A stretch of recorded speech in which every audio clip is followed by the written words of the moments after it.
Agnes Creagh. The interview took place on January 9th, 2006 at Ms. Creagh's home at 55 Prospect Street, Apartment 8 in Ridgefield, Maryland. The interview was conducted by Betsy Reed for the Ridgefield Historical Society Oral History Project.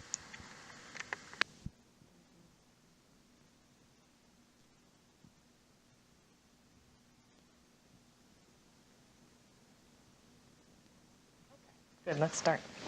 Sit back. Okay, Agnes, I need your full name, your date of birth, and your place of birth. It's Agnes Elizabeth Creagh, and it was April 9th, 1914,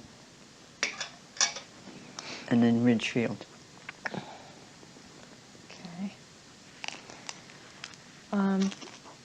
Now tell me about your parents. What was your father's name? William A. Creagh. Creagh? Yes. Okay.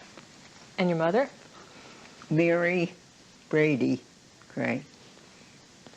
Okay. And did they both come over from Ireland? Yes. Do you know the stories? Well, each of them came around 1892. Not together. Neither of them was married at that time.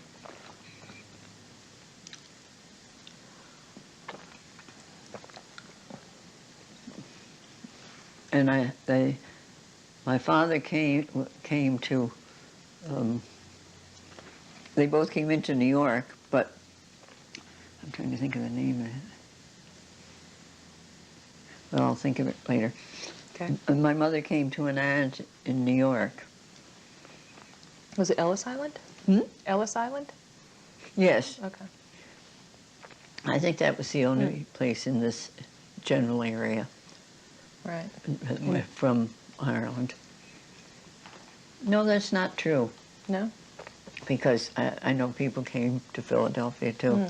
And whether that was directly or not, I don't know. So you better not take your word for it. Take my word for that.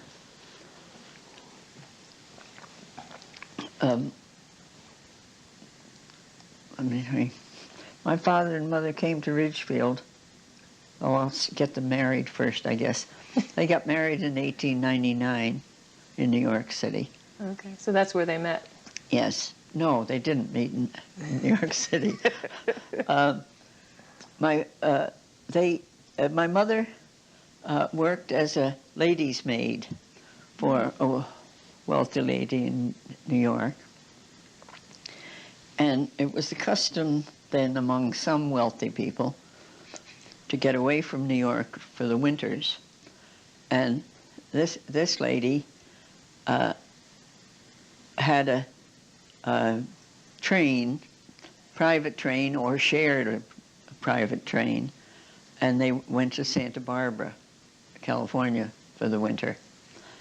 And it happened that my father, at that time, worked for a doctor. He was, believe it or not, a gentleman's gentleman. And the doctor took him to California, along with,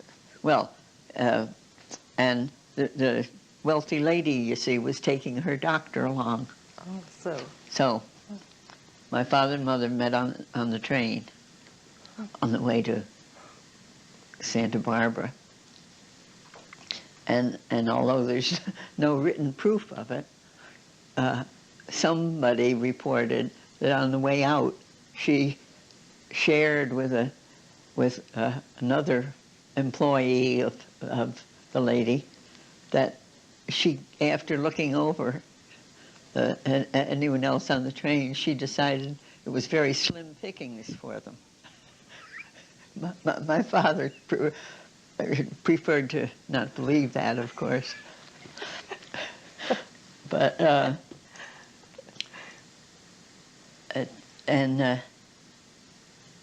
Dr. Flint, the name of the man, my father worked for eventually moved to Ridgefield and brought my father with him. And by that time, I don't know exactly what happened in there, how it got arranged, but anyhow, a short time later, I think about 1900, my father was working for a man in Ridgefield, a man named George Haven, and that meant he was a caretaker for that family, and they had a home down on West Lane, large piece of property, and they used that as their summer home, and they lived in New York in the wintertime around in the East 50s somewhere. I don't know whether I'm saying this in any good order. This is fine. Well, of course, if there's any question about that, I can't verify any of it. It's okay. Do you remember the woman's name that your mother worked for? Wait a minute, I can't.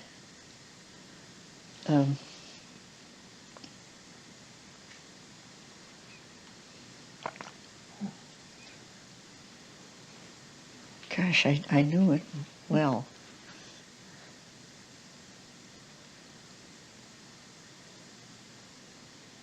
Maybe we can come back to it. Yeah, too? maybe I can. Okay, let's come back to it. Maybe it'll come up in conversation. Okay, so your father worked for George Haven. That's, yes, he worked for Mr. Haven from about 1900. I don't know the exact date, but it was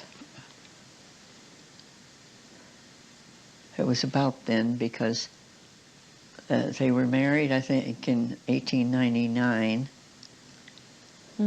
and he was working in New York then, and my brother was born in 1901 or 1902, and I think he was born in Havens, in Ridgefield.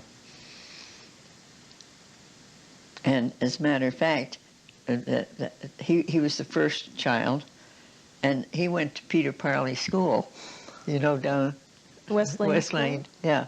Wow. Now, what were your brothers and sisters' names? How many kids were there?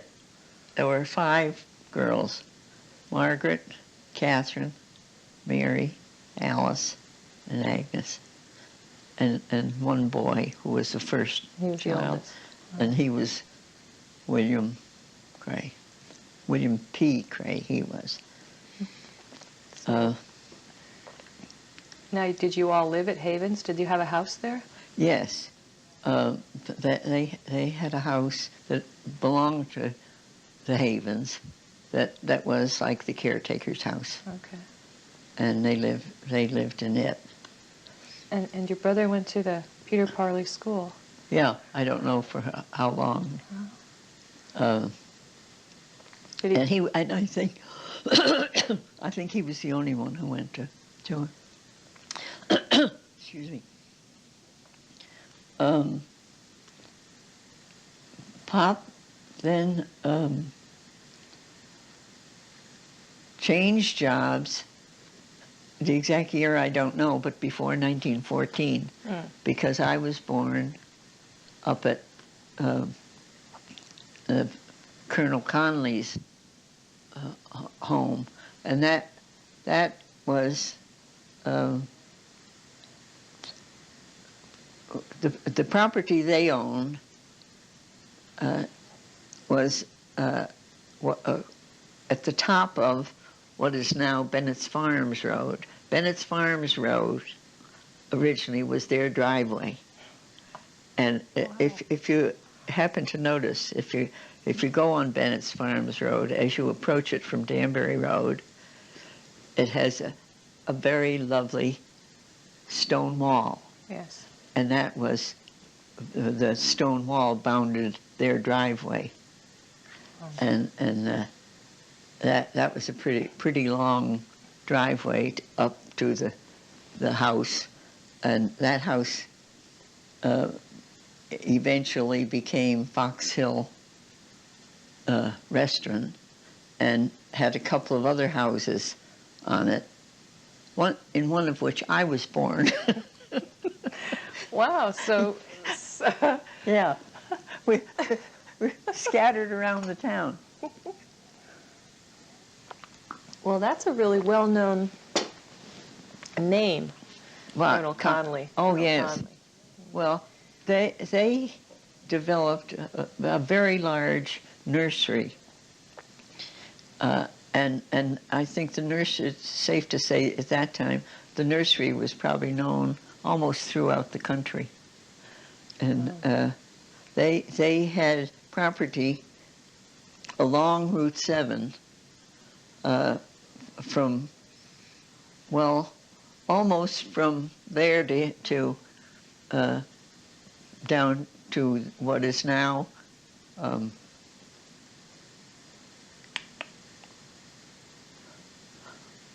what's the bunch of houses? Fox Hill.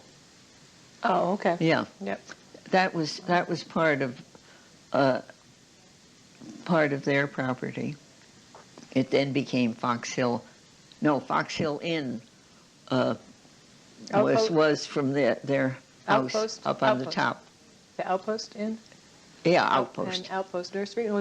Where was the nursery exactly? Do you remember? It was up at the intersection of Route 35 and Route 7, Okay. on the left-hand side of the road as you go north. Okay. And that was several things. It was the office of the nursery. It was not headquarters, some kind of an office of Gaines Dog Food, I guess it was, yeah. and it also was a dog kennel, and then it's been not an inn, a restaurant at least, Yeah. that has been owned by a number of companies. Yeah. But in Ridgefield, Conley's and Outpost Nursery was a well-known spot, and everyone everyone in Ridgefield was sort of interested in the Conley family. Colonel Conley was a colonel in World War I, and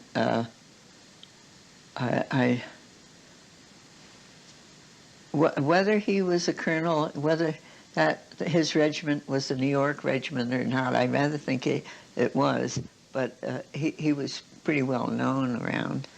And Mrs. Conley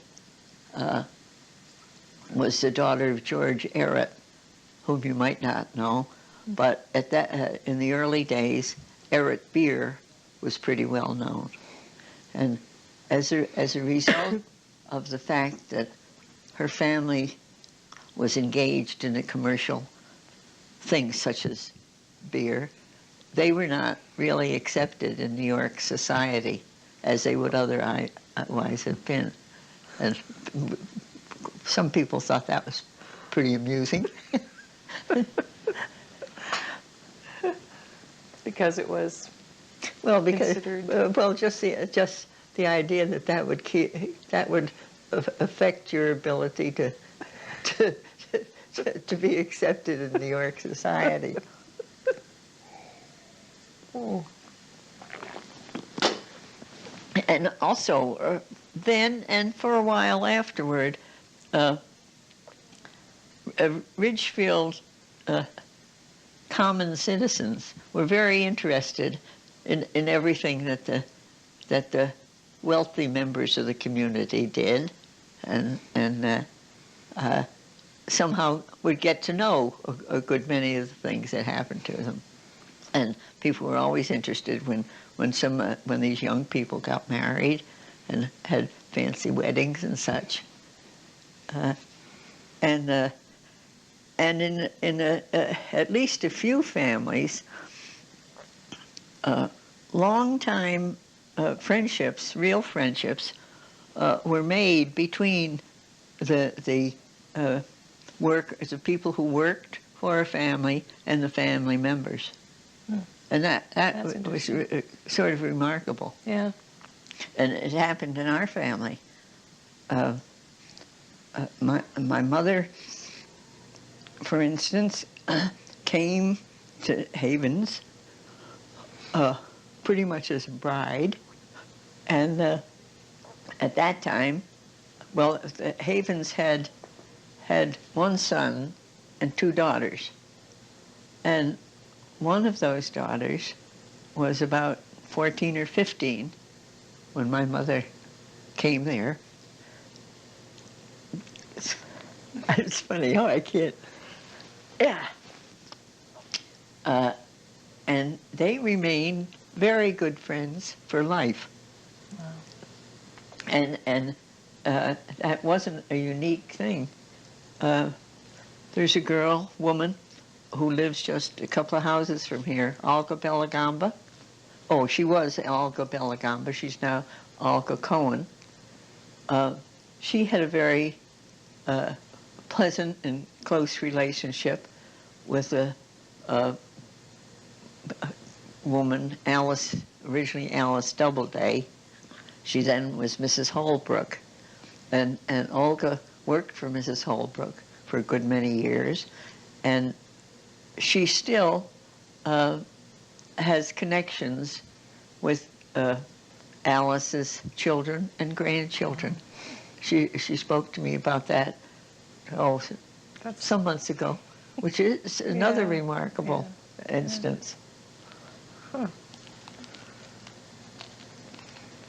Wow. So, your father, well, I mean, that must have been a very, very big estate. He wasn't the only one that worked there, was no. he? No, I don't know how many. Oh, no, Havens must have had, I think, 20 or 30 people working for them. And because they also had horses. They needed to take care of that. There was a lot of work keeping the property up. They had gardeners. They had, well, I remember them, they had at least 3 gardeners. Mr. O'Keefe and his 2 sons took care of the land, and they would have to hire additional people for cutting wood. They'd cut wood in the swamps in the wintertime. And of course at that time it was all handwork, and horses and sleighs that were just sled runners. And they'd go down in the winter when it was frozen, because they couldn't get into it. They couldn't cut wood in the summertime because it was swamp. Why did they always go to the swamps to cut wood? Was that the only place there were trees? Well, it was a good use of the trees. They couldn't use them any other way. And they probably didn't limit it to swamps, but and they'd probably cut trees wherever trees needed to be cut, because of course there were many more forests than there were afterward. But and they also cut ice. They had an ice house on the property. Is this at Havens? Yes.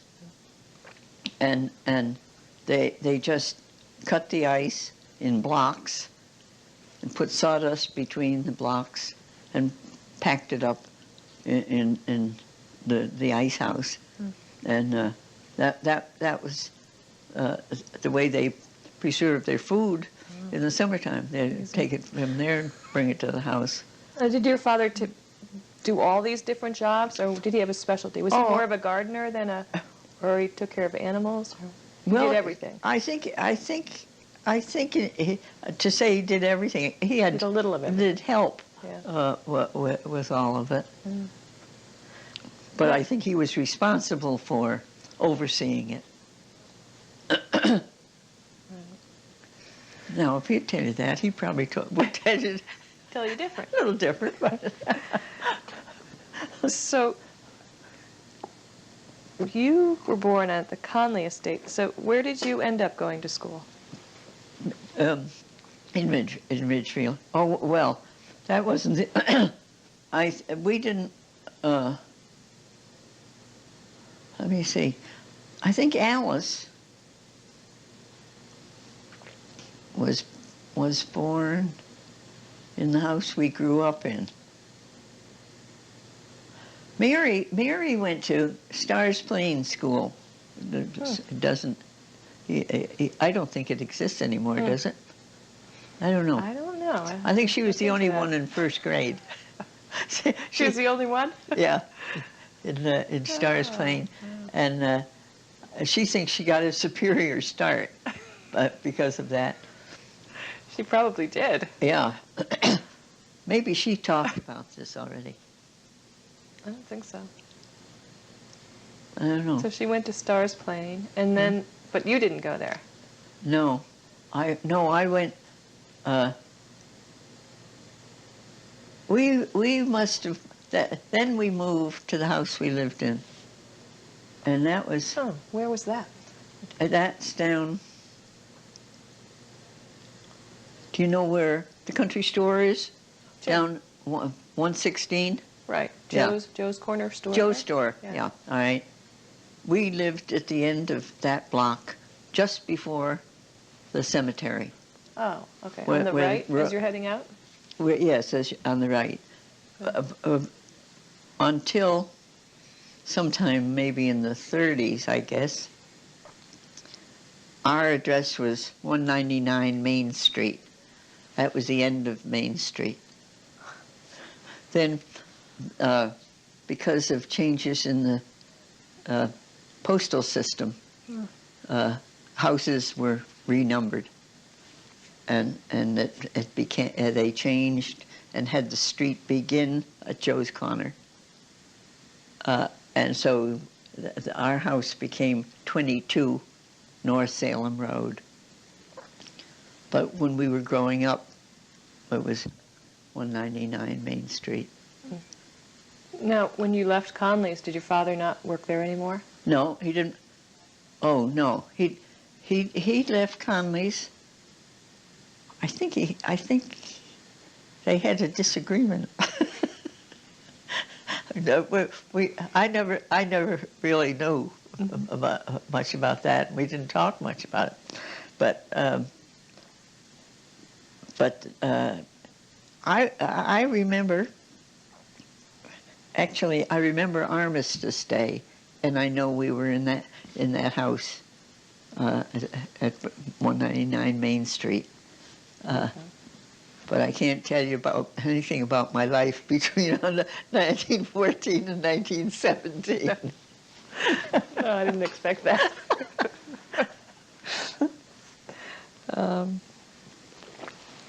So then you probably went to Titicus. Yes, I did go to Tinicus 4 years. And we had a great reunion at Titicus. You know, I don't know how many years ago. 7 or 8, maybe more. Wow. Yeah, maybe 10. And a lot of the kids that went to Titicus came back for that. So what grades did you have there? 1 to 4. 1 to 4? Okay. 2 rooms. First and second, third and fourth. Do you remember the teachers? Oh, yeah. Best Bowen I had for first and second, and a woman whose name then was Mary McGlynn. She became Mary Casper. And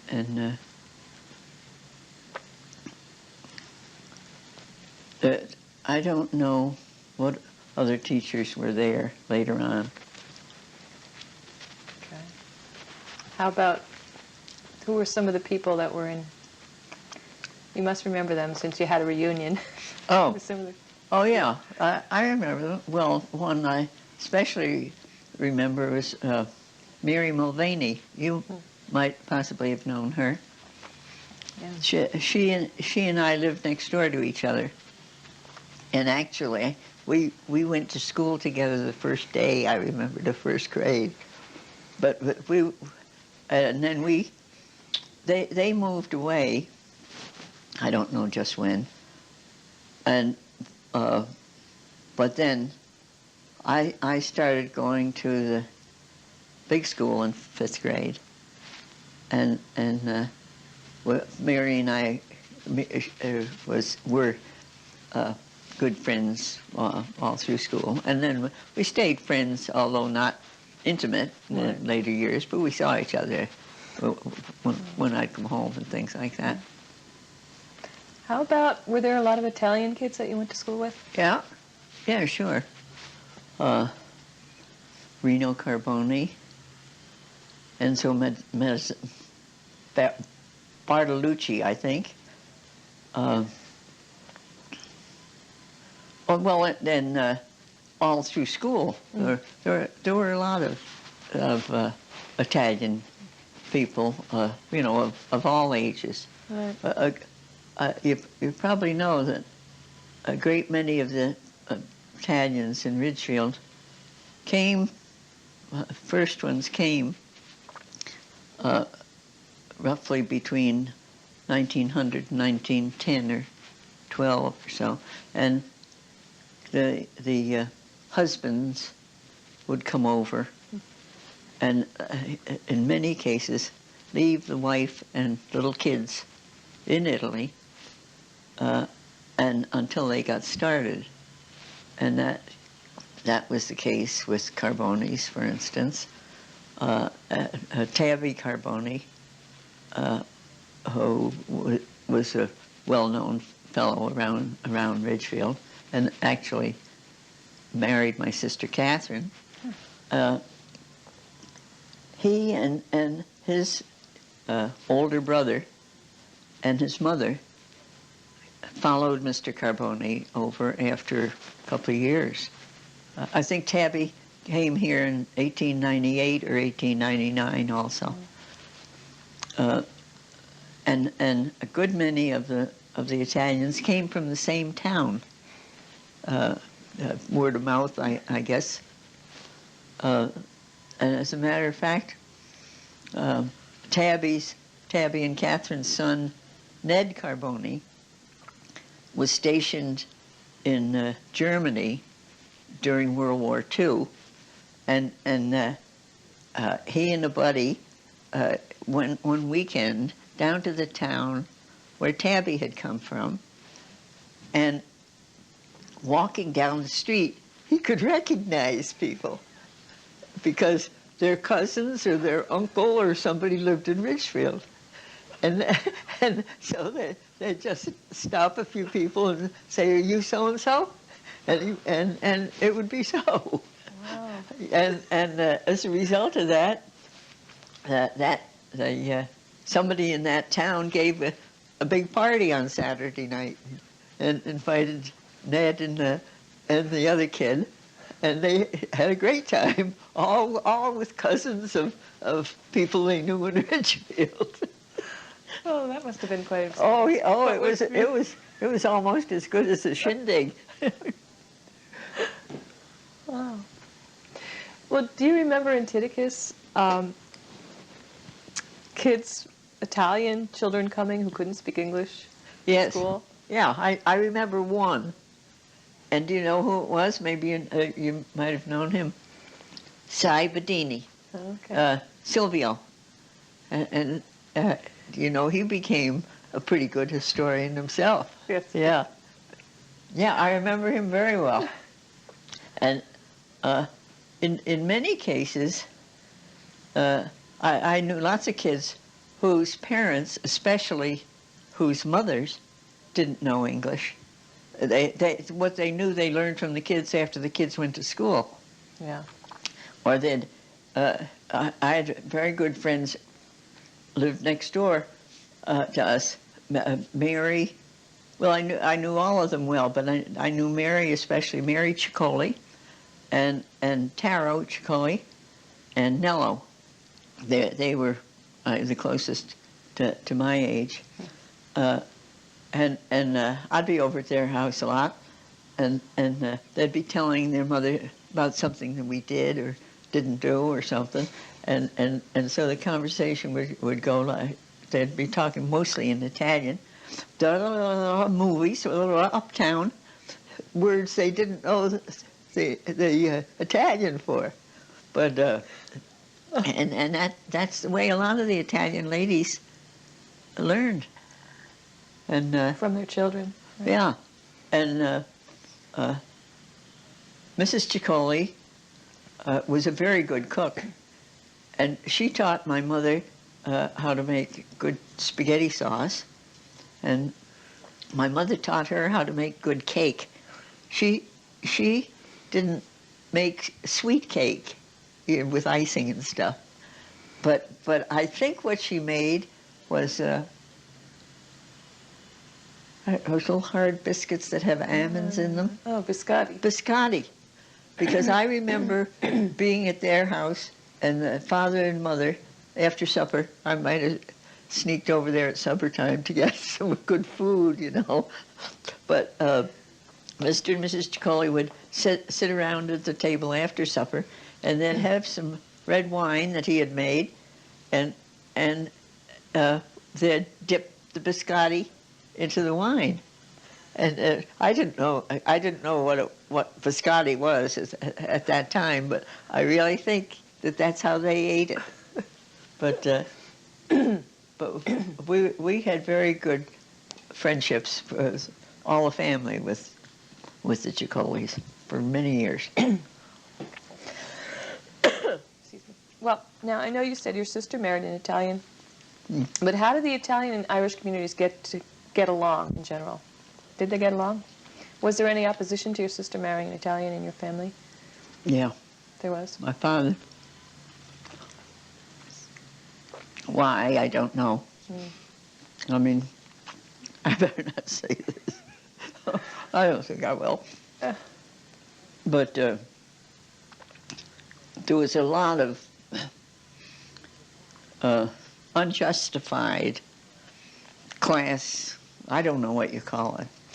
I think it's just something that was historically true, that a group, a national group, would come to the United States, mostly no matter who they were, unless they were WASPs.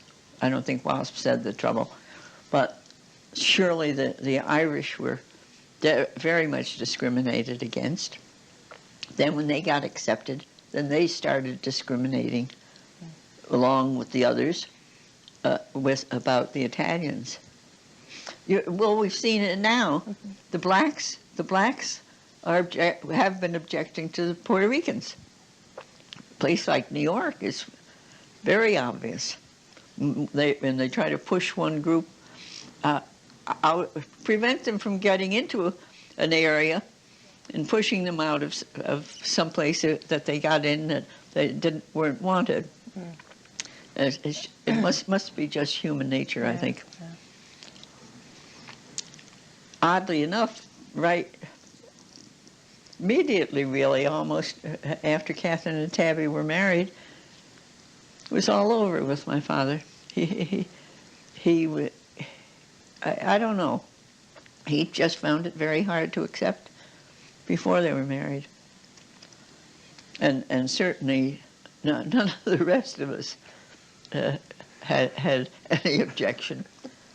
I think Mary told me, my sister Mary told me, she thinks that Catherine was the first Irish girl who married an Italian in Ridgefield. So maybe that was part of it too. Yeah, that's right. I mean, the first one. Mm-hmm. But Oh, there. the rest of us, Mom had no objection, and certainly we didn't. And then eventually it became pretty common. Oh, yeah. Oh, yeah.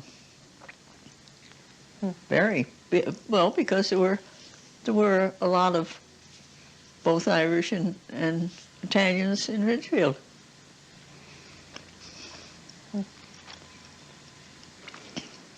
And many of the Italian kids became very successful men.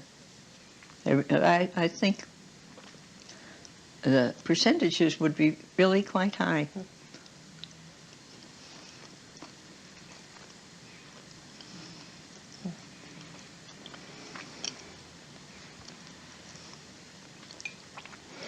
So when you left Titicus, where did you go? The big school. The big school on the hill?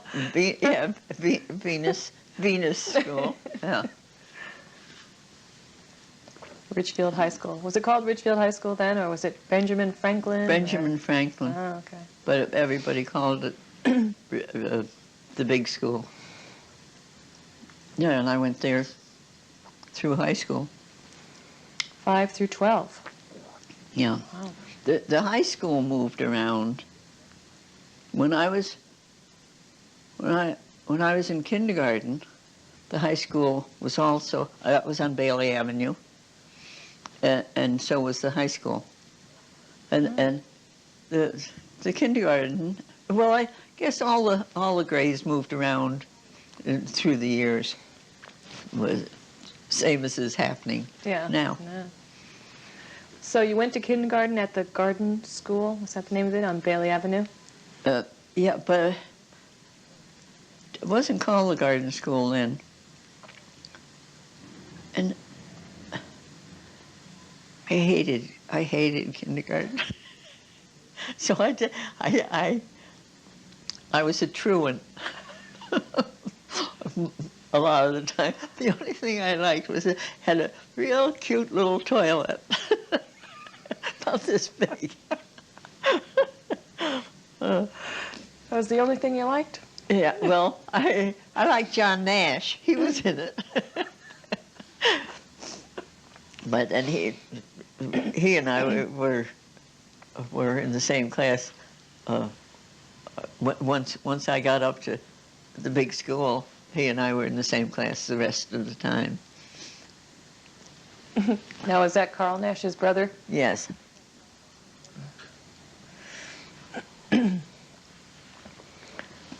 So, now how did you get to school? Did you walk?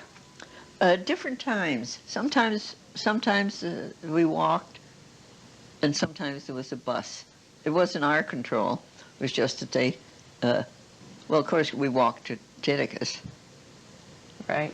Or took our sleds. Slide right down the hill. Yeah, okay. right. But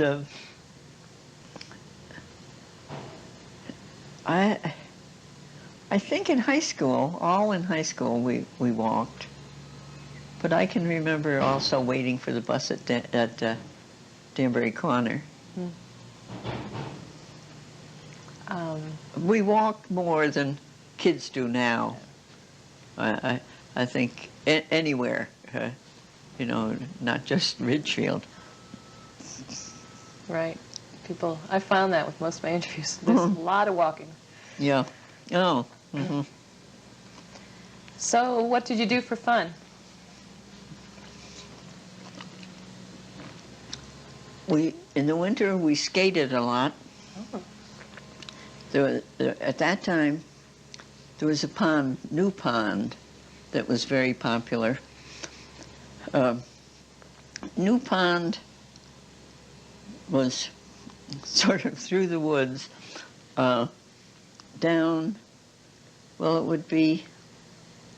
We went to it just through fields, and there was a well, pseudo road through the woods, and it was what's the name of that street?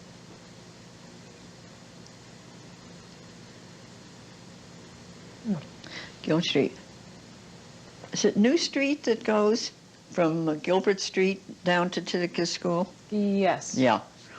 So New Pond was on New Street? No, but Oh. it was there wasn't any road to the pond. It was just a trail, but it went from New Street about opposite Pound Street. Do you know Pound Street? Mm-hmm. Okay. Over to the west, and it was a lake, small lake, with a dam at the end of it, and then up Sawmill Road, there used to be a mill there. Mm-hmm. That used to drain from the pond, and that was the chief place we went, because later on, what was that name? Outpost was developed as a lake, and then people went there. And also, there were other ponds that were used after my time, but through high school, we were still going over to New Pond, and then to Outpost. But it was a good sport through high school, and lots of kids would go, and then some kids were allowed to go at night. And they had a good fire going right near the dammed area, and the boys would always somehow keep that going, so that you could always get warmed up and things. Yeah, That's good. yeah, and people enjoyed it a whole lot, and a lot of people went sledding. And when we were little, well, I don't know how big we were. Not high school, before high school, if we had a day off for a snow day, we got our sleds, and at that time there were farms up, especially up toward Ridgebury.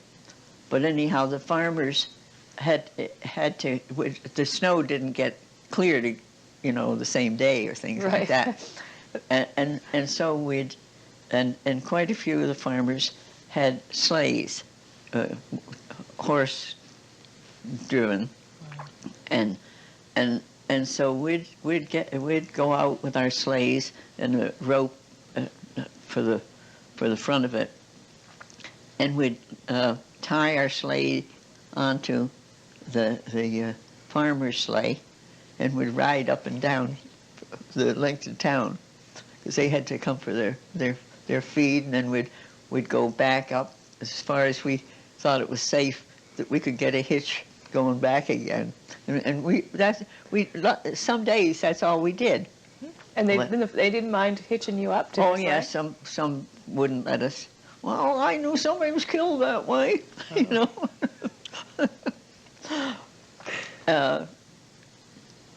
and let's see, what else? That does sound like... And we swam. Oh, now where did you swim? Mamanasco. We'd hitchhike to Mamanasco. A lot of kids didn't do this, but we did. We'd hitchhike. People would give us a ride, and we seldom had to walk all the way. And you could get to Mamanasco, go up North Salem Road, and then there was a road down to the lake, down to Dixon's property. It was a private. That was all private at that time, but the Dixon family owned a lot of frontage there. Now, And- was that Pond Road? Or I don't know. There's a road that's I- off of 116 that goes right down to the water. Right past the retreat house there, Manresa? Or, I think that probably is. I haven't been down there, and Okay. I don't know whether it's that. Well, was there actually a beach down there? Yes, a little beach. It went down to a couple of barns that belonged to Dixons, and they let us use that. The girls use that for a dressing room, and the boys dressed in the bushes. and it was only a little, nobody could really call it a beach, but it's where we all learned to swim. And there was a big rock there. You could get up on there and sunbathe. And there was a rock halfway out, so that if you wanted to test whether you could swim a distance, you could go out that far and probably find the rock, and you could stand on that and have your head out of water. So it was an underwater rock. Yes, but and there wasn't any formal thing. It was just that the Dixons let us use that area, and but we'd swim most of the summer. And then we had a friend who had a car, and she had a young niece that she thought should swim, so she'd give 4 or 5 of us a ride up there anytime she was going. So it seems like there was a mixture of cars and horses on the road at the same time. Yeah. What was that like? Well,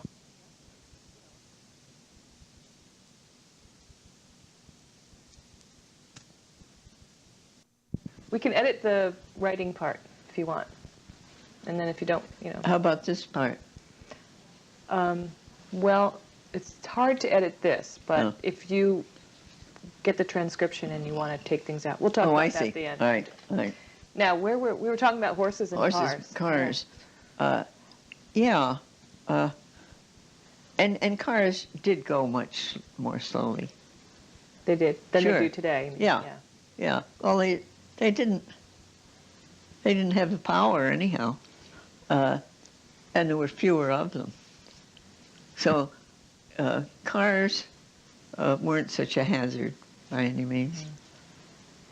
Was North Salem Road paved, or was was North Salem Road paved, or was Yes. it dirt? It was paved. North Street wasn't.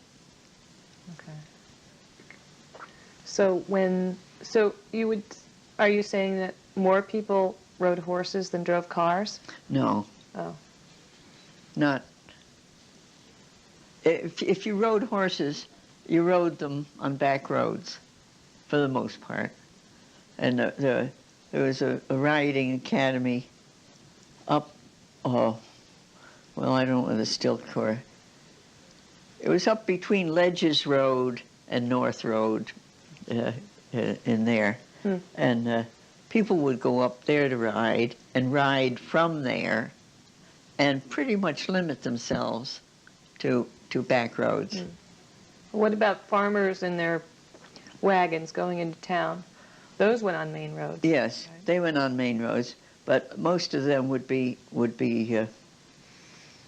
well, more like trucks. They would be, because they had to carry bags of feed or whatever. There were a few pleasure wagons, but I don't know, you didn't think of them as hazards. Because I remember reading someone's remembrances, Joseph Tulipani, saying that when he rode the horses, the team of horses in the wagon into town, when the car came, he had to pull over and let the car go by so the horses would stay calm. They were a little bit afraid, especially yes. if they started beeping their horn. Yes, well, I think that would be so. But I was just thinking of routine traffic more. Yeah. Oh, I think when when the horses had to stand around and stuff like that, there would be things that might frighten them. But I never had any experience with that. And of course, by the time I was even going to school, no, I guess,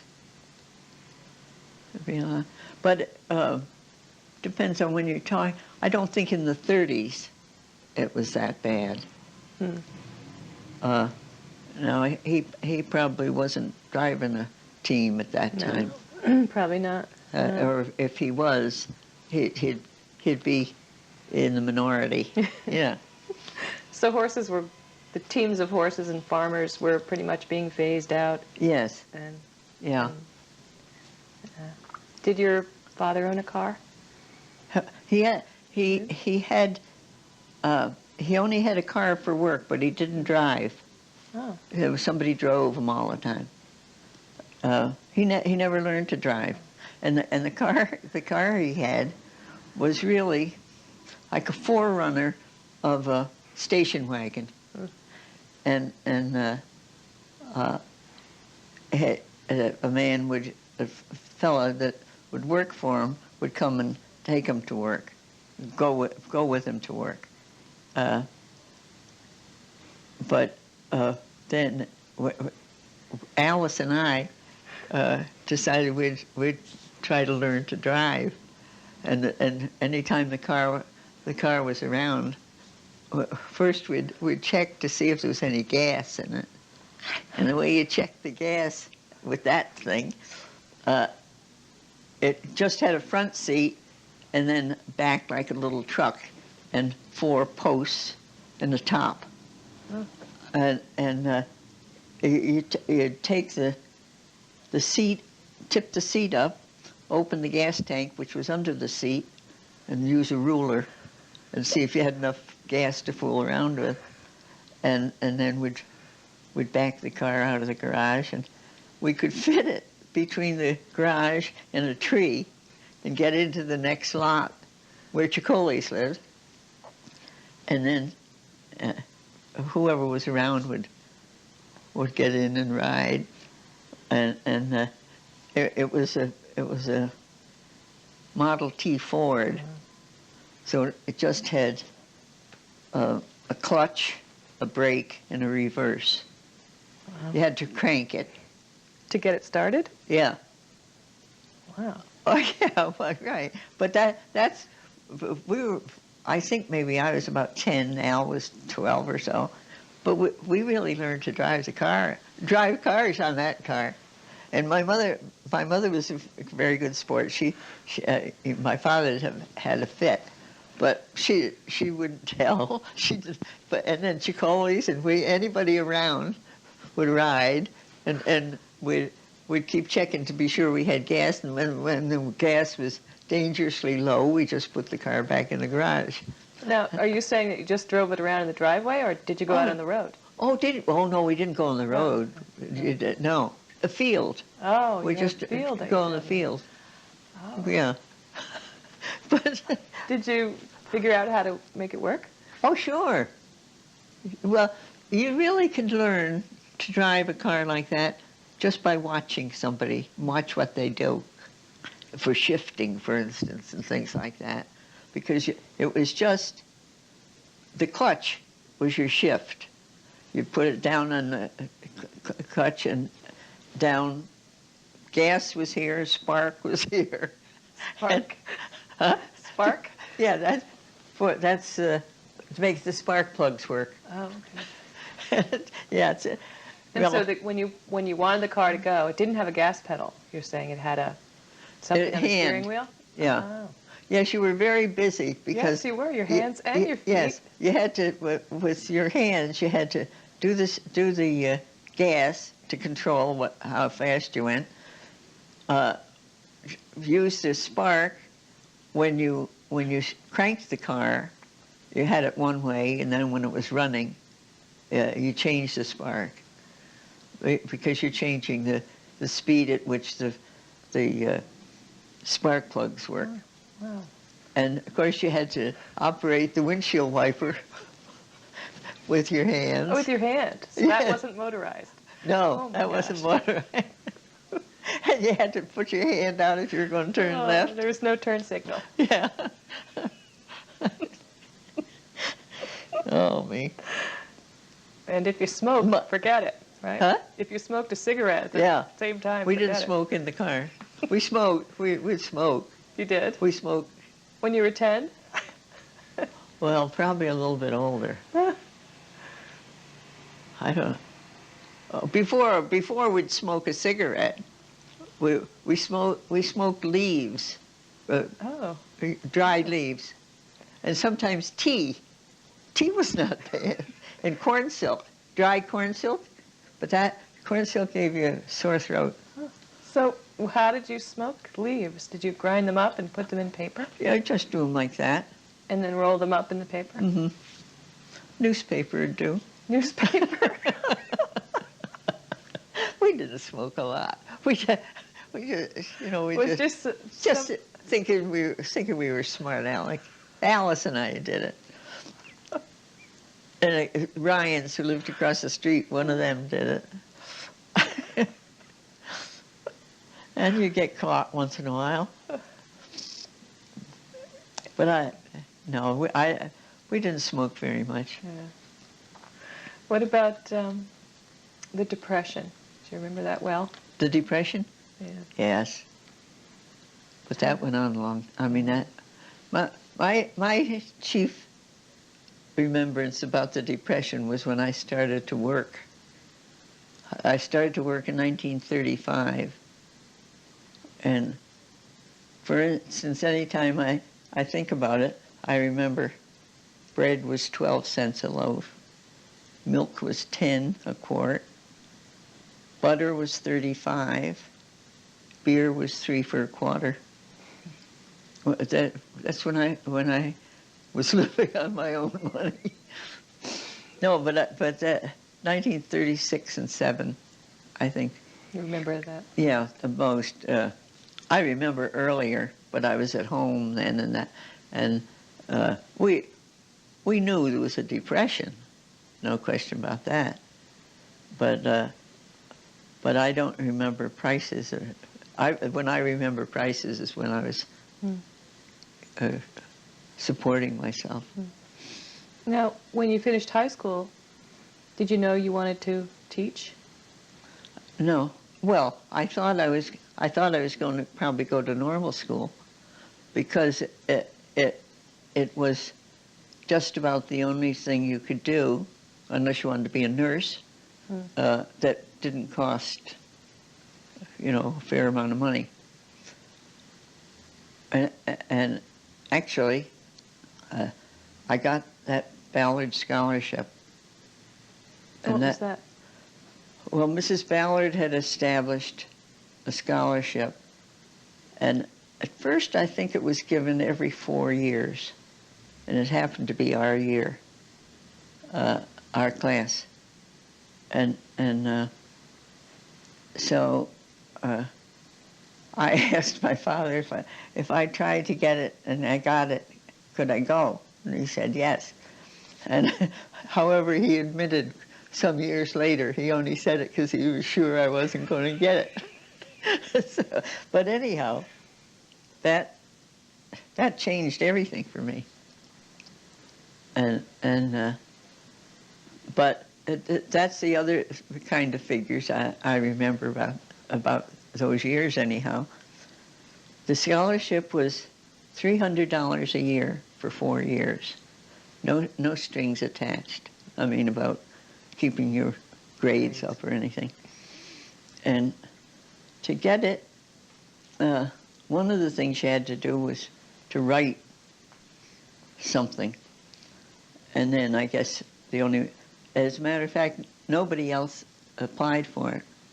I imagine because there were there were 2 boys in our class that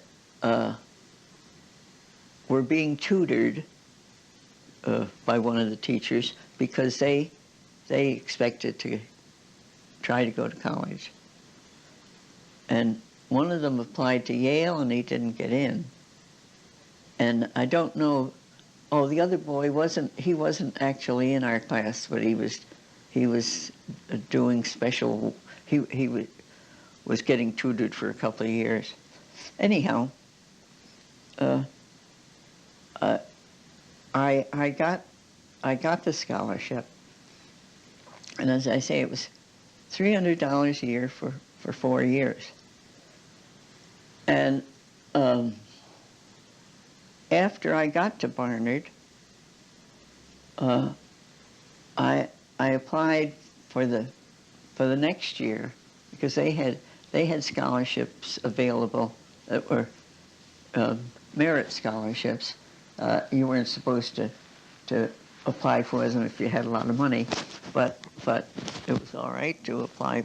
I mean, it was considered reasonable to apply. So I applied for that, and I got $350 in addition for as long as I'd keep up my grades. So that was like $650 after the first year. And Barnard, if you didn't,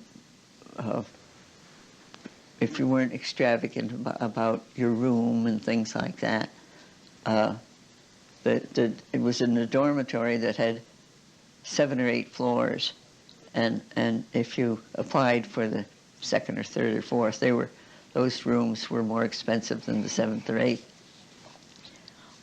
But that's the way the stuff was done, and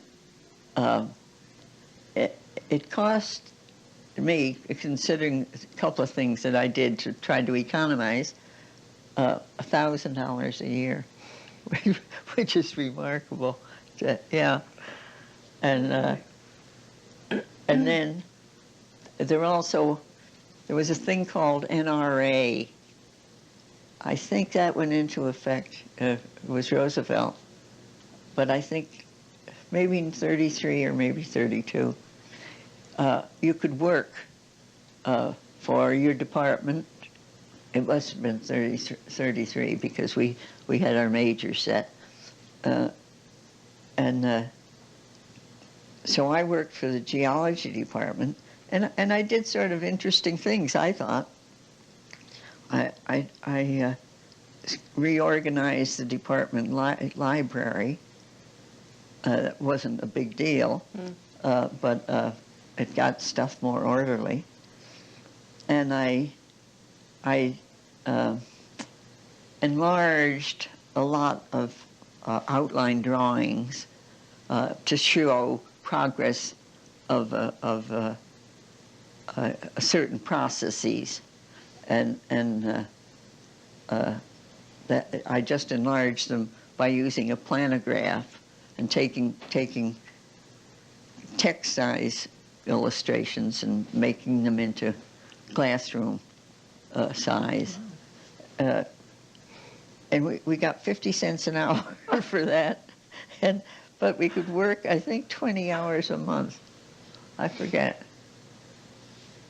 And I babysat for an astronomy professor. He and his wife had a little girl who lived about 8 blocks down the street, and when they'd go out, they'd hire me, and I'd just go down. I seldom had to do anything for the kid. Might have to give her supper, but mostly they'd go out a little bit later, so I'd just go and see her for a little while, and then she'd go to bed. And you'd get $1 for that, for the night. It really had, and then we also ushered at the Columbia little concert hall they had, and the only restriction about that was you had to wear an evening dress. Oh. Yes, it was high tone, but you got $1 for that too. But believe it or not, I didn't get any money from home unless somebody gave it to me for that time, and I could manage all right. You got all your meals from school? You had? Yes. Okay, so yeah. that was good. Yeah, well, you didn't go out. You didn't go out for meals very much. Right. But no, I never considered it a sacrifice. That's for sure. And so you went off to college. And what year did you graduate from high school? I didn't ask you that. 31. And Was that a big class? no, 24 Wow. at the end. And how many would you say went to college out of that 24? I think I was the only one. Really? Mm. Did you think that you might come back to work after you went to college? Come back to Ridgefield? I didn't think. You didn't? You didn't look ahead that far. My college. Well, I tell you, I was so damn naive or stupid or whatever you want to call it. I applied only to one college, and I didn't take the SATs. I just didn't do. I didn't know enough to. Huh. And nobody ever. Oh, and then the most accomplished thing I think I did was. Did you ever know Elsa Hartman? She taught in Ridgefield for a time. Well, she had gone to Barnard, and she was one of the people I used to go swimming with up at Bamanasco. And she went and she got out in 29, and she was very friendly with the admissions officer at Barnard. And the summer of 31, I hadn't found out whether I was why I had been accepted or not. But Elsa went down to some occasion at Barnard, and when she came home, she called me up and she said, "You've been accepted, Ag." she found out from the. Gosh, I shouldn't be talking like this. Should I? I don't care. That's fine. The registrar, her friend. She was a registrar, not the admissions officer. That I had been accepted. So I said, okay, fine. not really knowing, that this was anything until one time I don't know, a month or two later, Alice, my sister Alice, had a friend up in Danbury, and she happened to know that she happened to have a friend who also was going to go to Barnard that I hadn't known at all. So they suggested that we have a picnic so that Dot Melvin and I could meet. So we did, and when we had the picnic, Dot said she was all shook up. She had applied to 5 or 6 colleges. She hadn't heard whether she got into Barnard. And she was really itchy, but just for doing everything the way anybody with any sense would do it. Oh gosh!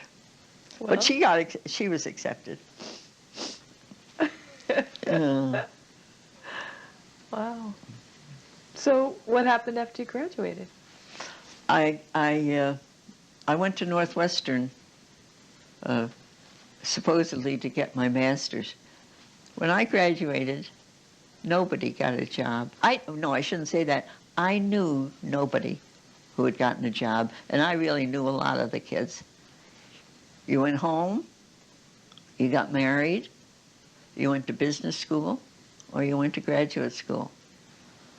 And the geology professor I had, the assistant to the professor that I had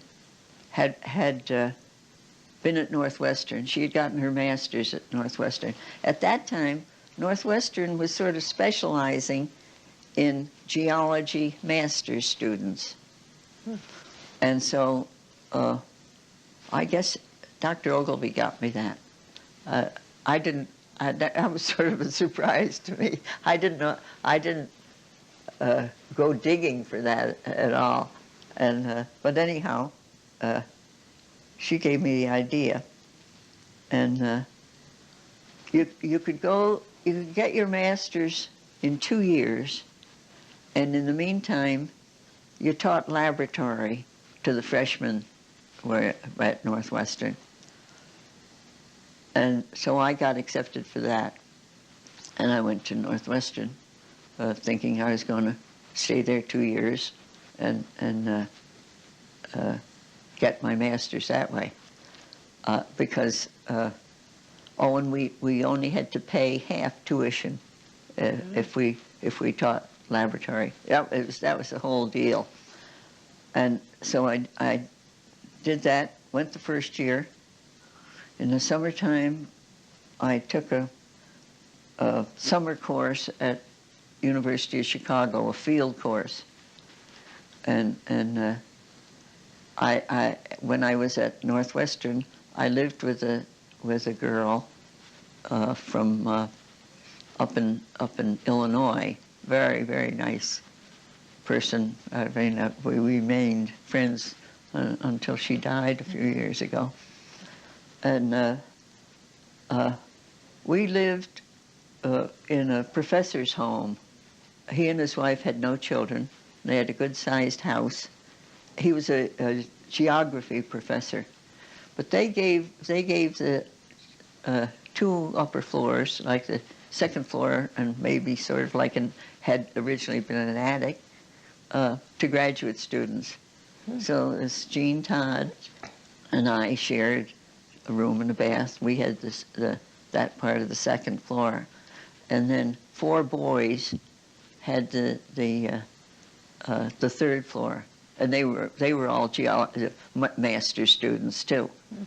And we had a ridiculously low rent for that.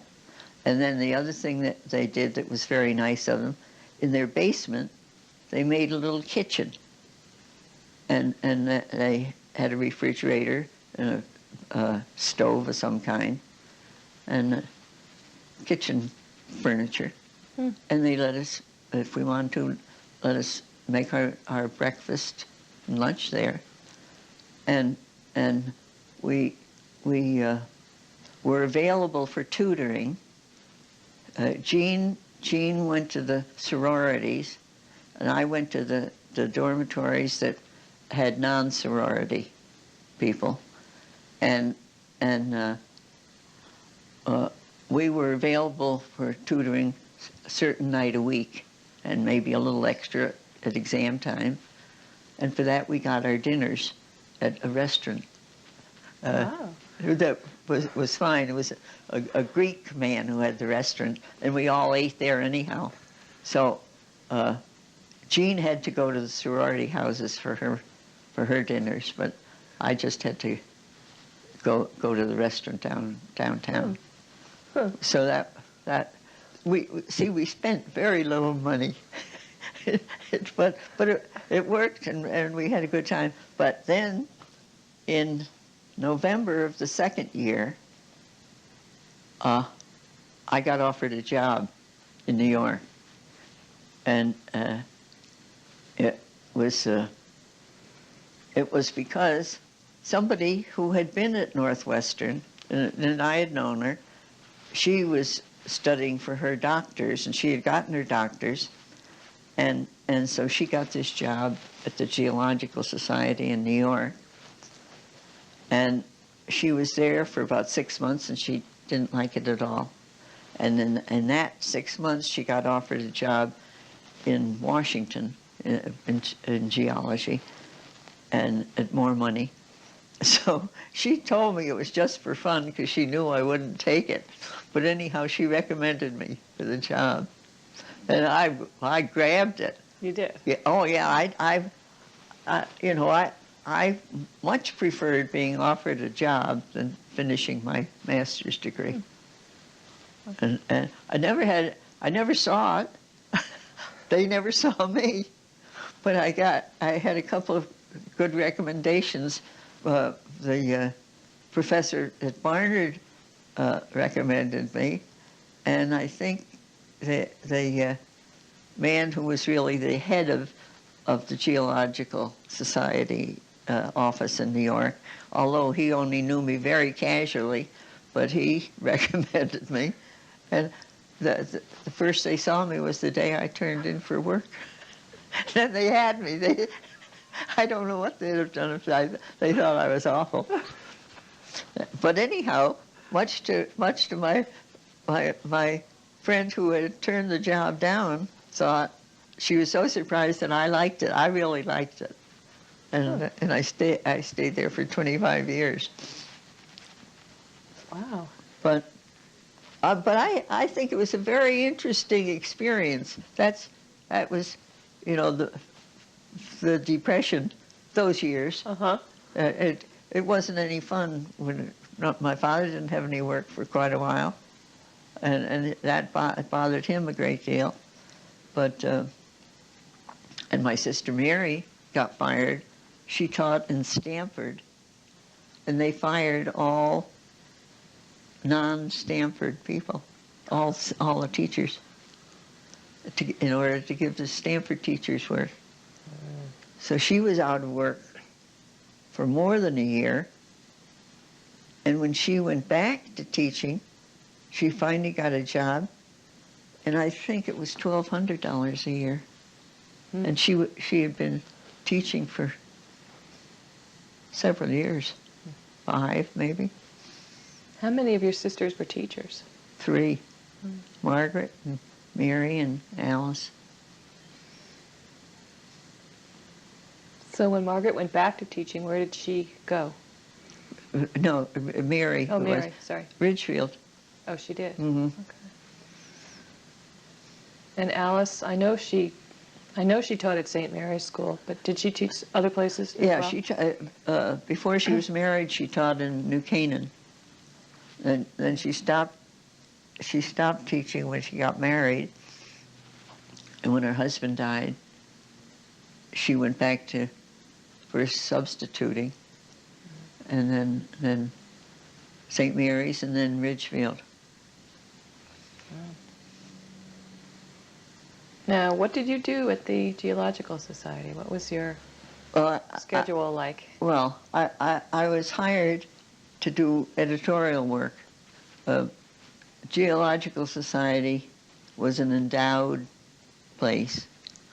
A geologist who made a lot of money gave the society, I think, something like $6 million in 1929. He had not invested his money. He put it in a box and kept it. But the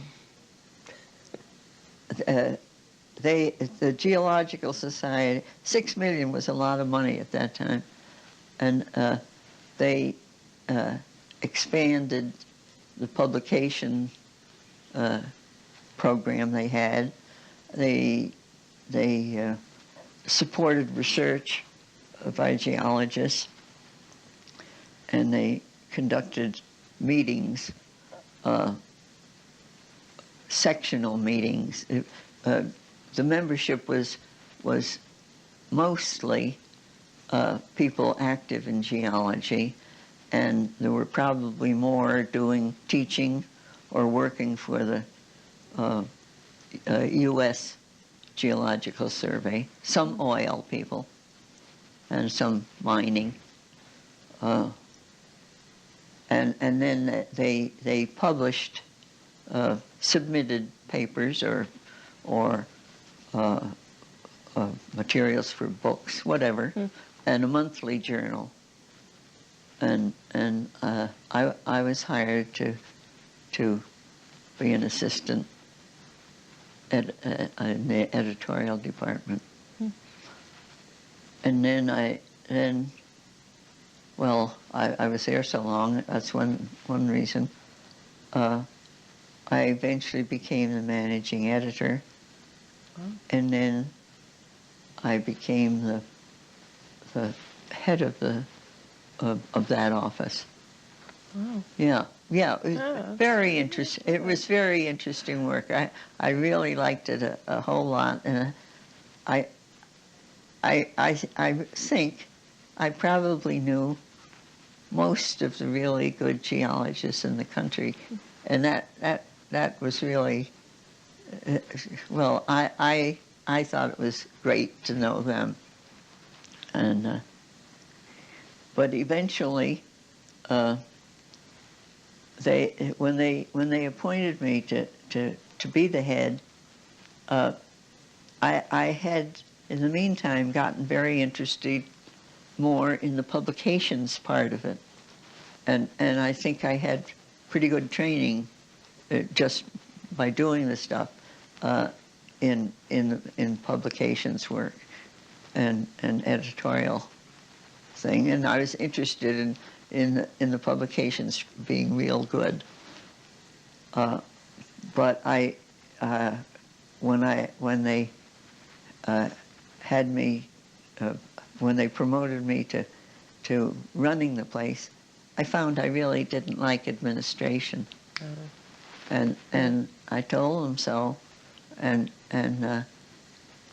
said I would really like them to hire some other head, and they thought, it's very interesting reactions. They thought I was being modest, because here, one fellow said to me, here it is, it's really a male organization. There are many more men in it than women, and here we ask a woman to run it.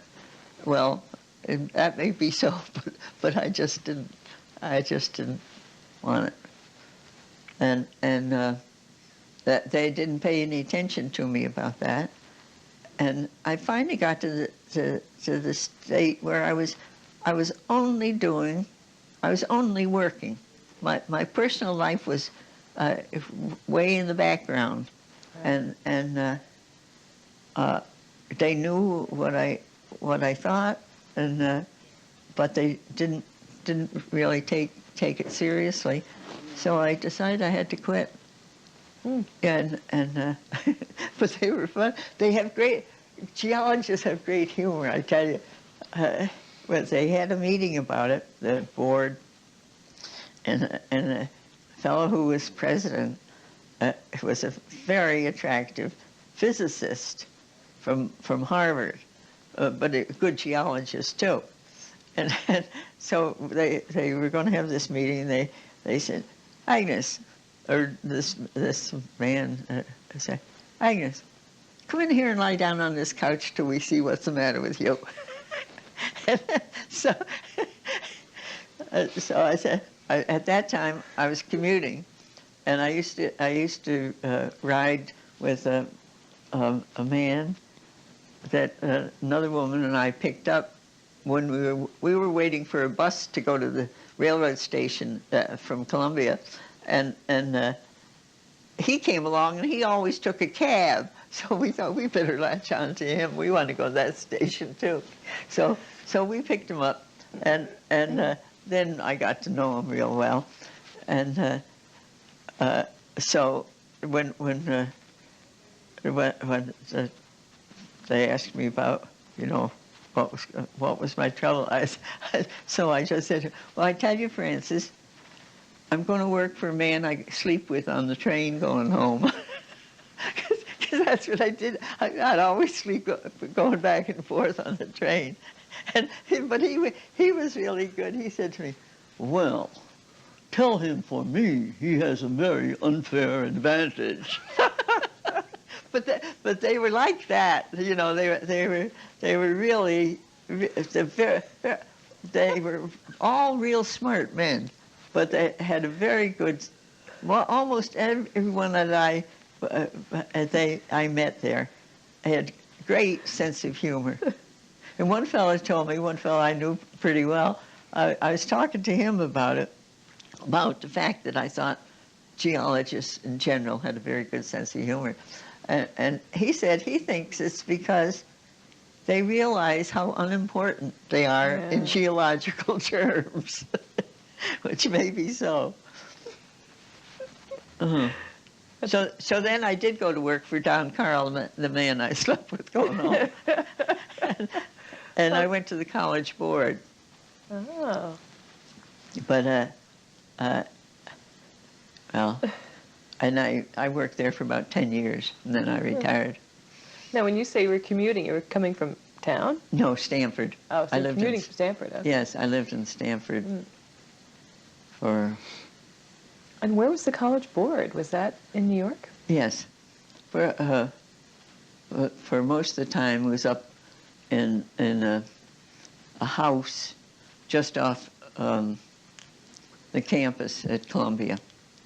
It was because the man who really was responsible for getting the endowment money was a professor at Columbia, and that's where the first offices of the society were.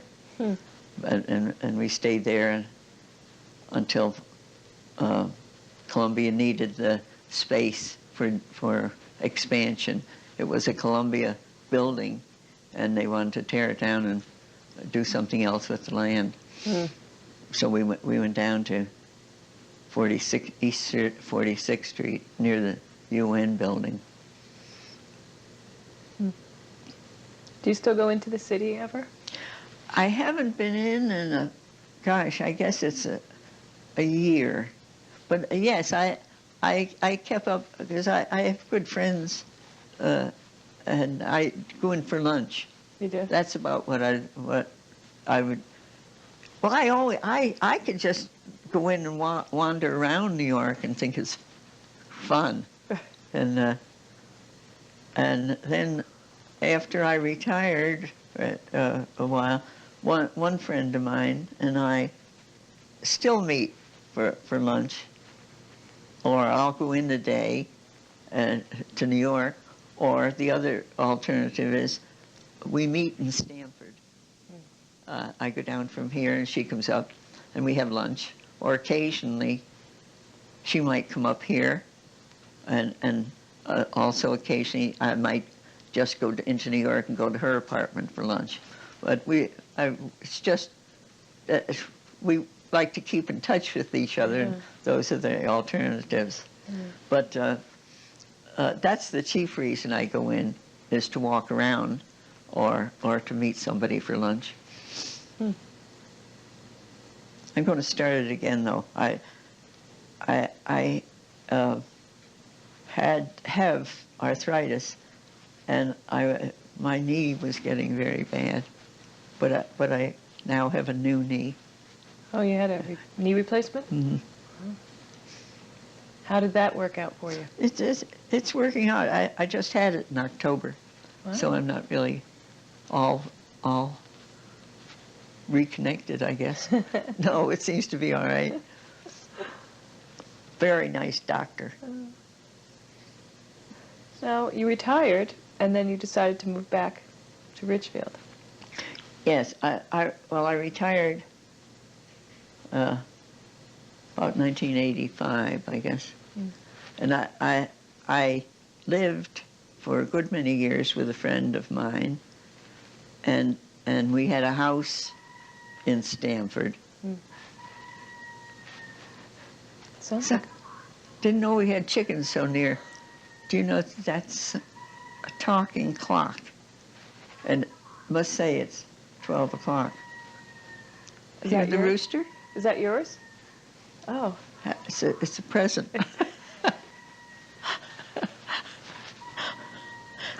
It's 12 o'clock. It's at 12 o'clock until 12:01, I have discovered.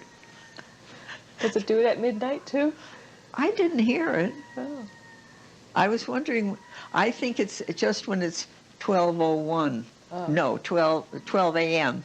Oh, okay. That's good. Yes, that's what I say.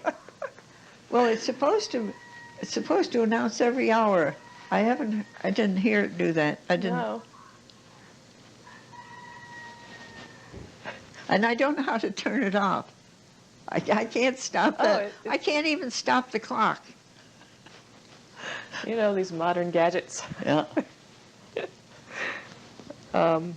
So where were we? Oh, yeah, you retired in 1985. It's reminding us, this is too long. We're almost done. That's good. We're almost at the end.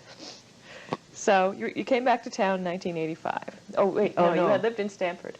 Yeah, but my friend was not well and she died, and I really decided I didn't like living in a house by myself. although it was a very nice place, and a very nice street, and I still go down to see friends there a lot, yeah. But, well, I just decided it would be better in an apartment if I'm by myself. So. That's when you came here? Yeah. I came here in 1993, I guess. And it's been all right. Mm-hmm. I missed a garden a lot, but I have a garden now, community gardens. Oh, do you do that? Yeah. Oh, good. Yeah. And did you feel like town had changed quite a lot since you left? 2 generations. Yeah, that is right. When I first came back and I'd meet somebody that I thought I knew the name or something, I finally would have to say, well, if you tell me what your grandmother's maiden name was, I'd probably know you. But that's really about the way it has been. But I have met some very, very nice people again, either again or new people. All right. I took some bridge lessons when I came back, and I met some nice people. That and 4 of us who sat at the same table when we were taking the lessons. One lady said, "We better do something or we'll forget everything we learned." So we started playing once a week, and although we're not the same 4, we continued it one way or another. Well, the 4 of us stayed together for about a year, and then one girl decided she didn't want to devote the time to it, and she wanted to learn pottery. Oh. So we got a substitute for her, and then things changed, and the 2 of us from the original table are still hanging on. There. So you must be pretty good by now. No, I'm not. I'm the poorest of the bunch. But I like it, and they put up with me. I don't study enough. But that's the way. But I'm pretty content. Okay. Is there anything that you wanted to talk about that I didn't ask you? No. No? I didn't want to talk about it. You didn't want to talk at all? It's special, no. Well, I think we Is there anything you wanted to talk about? No, I think I've hit everything. No. I just want to thank you. It's been a really great interview. Thank you. Oh. It really has been. Really, I learned a lot. Well, yes, that doesn't make it a good. Well, you had a lot of very interesting stuff. A lot of Ridgefield history. I learned a lot about the Conley estate. I learned a lot about what life was like when you were. I mean, it is amazing to me that life was that. Simple? It was so country. Sure. So much country. Yeah. Back then. Yes. It's always interesting to hear about the wealthy families and the people that worked for them. Yeah. It was an unusual, I think, situation. It's not something you'd see today.